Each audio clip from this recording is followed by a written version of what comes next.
Estábamos ingiriendo bebidas alcohólicas de forma pacífica en la jurisdicción del surtidor. Le comenté a la persona que debíamos retirarnos de ese lugar.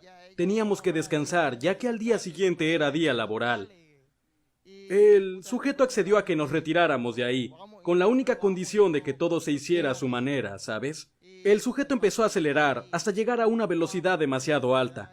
Quiero que sepas algo, esta pendiente para nada es normal, es muy irregular y extravagante. Tienes que saber cómo manejar. Bueno, mi compañero quiso sobrepasar los límites de velocidad establecidos. La moto lo lanzó, y a mí también. Salí disparado de la moto, cayendo en un lugar lleno de árboles. Desgraciadamente, él se estrelló contra el muro, y ahora está demasiado herido, y su vehículo se fue a la sexoservidora. Sabes, estoy agradecido con Dios por estar a salvo, y...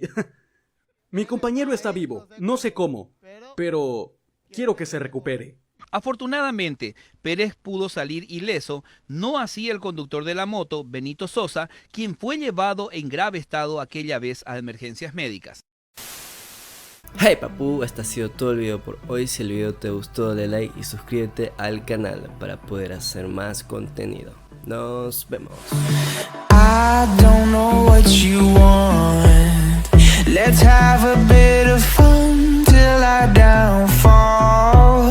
My love, if you feel like I do right now, don't say you're on the